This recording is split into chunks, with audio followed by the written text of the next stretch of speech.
നമസ്കാരം, ഭാരത് ലൈവിലേക്ക് സ്വാഗതം. കേരള സർക്കാരിന്റെ നേട്ടങ്ങളുമായി ബംഗാളിൽ പോലും പത്രപരസ്യവുമായി രംഗത്ത് വന്നിരിക്കുകയാണ് പിണറായി വിജയൻ. ക്ഷേമ പെൻഷൻ കൊടുക്കാനും അങ്കണവാടി ആശാ വർക്കർമാർക്ക് വേതനം കൂട്ടിക്കൊടുക്കാനും ഖജനാവിന് കാശില്ലെന്ന് നാഴികയ്ക്ക് 40 വട്ടം പറയുന്ന ഇടതു സർക്കാർ നേട്ടങ്ങൾ എന്ന പേരിൽ ചില കാര്യങ്ങൾ വിവരിച്ചുകൊണ്ട് ബംഗാളിലെ CPM മുഖപത്രമായ ഗണശക്തി ഫുൾ പേജ് പരസ്യം നൽകിയിരിക്കുന്നു. പബ്ലിക് റിലേഷൻസ് വകുപ്പാണ് പരസ്യം നൽകിയിരിക്കുന്നത്. പരസ്യത്തിൽ മുഖ്യമന്ത്രി പിണറായി വിജയന്റെ മുഴുനീള ചിത്രവുമുണ്ട്. വെള്ളിയാഴ്ചയാണ് ഗണശക്തി പത്രം പുറത്തിറങ്ങിയത്. മധുരയിൽ പാർട്ടി കോൺഗ്രസ് നടക്കുന്നതിന്റെ ഭാഗമായാണ് ബംഗാളിലെ പാർട്ടി പത്രത്തിൽ പരസ്യം കൊടുത്തിരിക്കുന്നത്. 3 ദശകത്തിലധികം ബംഗാളിൽ ഭരണത്തിലിരുന്ന CPM അടിപതറി പോയിരിക്കുന്നു. കഴിഞ്ഞ 14 വർഷമായി അധികാരത്തിന് പുറത്താണ് CPM ഉള്ളത്. അതുകൊണ്ട് തന്നെ പാർട്ടി പത്രം കടുത്ത സാമ്പത്തിക പ്രതിസന്ധിയാണ് നേരിട്ടുകൊണ്ടിരിക്കുന്നത്. ആകപ്പാടെ CPMൽ അധികാരമുള്ള ഏക സംസ്ഥാനം ഇപ്പോൾ കേരളമാണ്. സംസ്ഥാനത്തെ നികുതിദായകരുടെ പണം ഉപയോഗിച്ചാണ് ബംഗാളിലെ പാർട്ടി പത്രത്തെ ഇപ്പോൾ സഹായിക്കാനായി മുന്നോട്ട് വന്നിരിക്കുന്നത്. കേരള സർക്കാരിന്റെ നേട്ടങ്ങൾ വിവരിച്ച് ബംഗാളിൽ പരസ്യം കൊടുത്താൽ എന്ത് നേട്ടമെന്ന് ആരും ചോദിക്കാൻ പോലും ഇല്ലാത്ത അവസ്ഥ.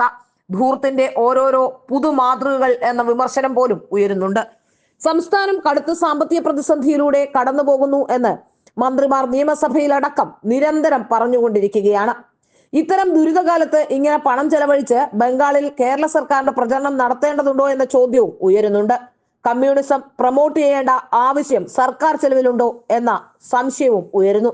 തദ്ദേശ സ്ഥാപനങ്ങളുടെ അടക്കം ഫണ്ട് വിഹിതം പോലും സാമ്പത്തിക പ്രതിസന്ധിയുടെ പേര് പറഞ്ഞ് സർക്കാർ വൈകിപ്പിക്കുകയാണ്. സംസ്ഥാനത്തിന്റെ ആരോഗ്യ മേഖലയിൽ നിർണായക പങ്കുവഹിക്കുന്ന ആശാ വർക്കർമാരുടെ സമരം 57 ദിവസം പിന്നിട്ടിട്ടും ഓണറേറിയം പോലും കൂട്ടിക്കൊടുക്കാൻ തയ്യാറാകാത്ത സർക്കാരാണ് കോടികൾ ചെലവഴിച്ച സംസ്ഥാനത്തെ വികസന പ്രവർത്തനത്തിന്റെ ചാർട്ട് ബംഗാളിൽ പ്രദർശനത്തിനായി കൊടുത്തിരിക്കുന്നത്. സാമ്പത്തിക ഞെരുക്കത്തിനിടയിലും കോടികൾ പൊടിച്ച് സംസ്ഥാന സർക്കാർ പരസ്യങ്ങൾ നൽകുന്നത് ഇത് അപൂർവമല്ല. രണ്ടാം പിണറായി സർക്കാർ പരസ്യ ഹോർഡിങ്ങുകൾക്ക് മാത്രം ചെലവഴിച്ചത് കോടികളാണ്. കേരയിൽ മുതൽ ക്ഷേമ പദ്ധതികൾ വരെയുള്ള പരസ്യം ഇക്കൂട്ടത്തിലുണ്ട്. 6.5 കോടി രൂപയ്ക്ക് അടുത്ത തുകയാണ് ഫ്ലക്സ് വയ്ക്കാൻ വിവിധ ഏജൻസികൾക്കായി നൽകി കഴിഞ്ഞത്. പരസ്യങ്ങൾക്കായി 2021-22 സാമ്പത്തിക വർഷം ചെലവഴിച്ചത് 1,16,47,570 രൂപയാണ്. 14ഓളം സ്വകാര്യ കമ്പനികൾക്കാണ് കരാർ ലഭിച്ചത്. 2022-23 മുഖ്യമന്ത്രിയുടെയും മന്ത്രിമാരുടെയും മുഖം പതിപ്പിച്ച ഹോർഡിങ്ങുകൾക്കായി ചെലവഴിച്ചത് 2 കോടിയിലധികം രൂപയാണ്. സ്വകാര്യ ഏജൻസികളുടെ എണ്ണം 22ആയി ഉയർന്നു കഴിഞ്ഞു. 2023-24 സാമ്പത്തിക വർഷം പരസ്യ ചെലവ് 2.5 കോടിയിലധികം രൂപയായി ഉയർന്നു കഴിഞ്ഞിട്ടുണ്ട്. കഴിഞ്ഞ സാമ്പത്തിക വർഷത്തിലെ 7 മാസങ്ങൾക്കിടെ മാത്രം പരസ്യത്തിനും പ്രചരണ പരിപാടികൾക്കുമായി ചെലവഴിച്ച തുക പോലും 1.5 കോടിയിലധികം രൂപയാണെന്ന് സർക്കാർ തന്നെ നിയമസഭയിൽ വ്യക്തമാക്കുന്നു.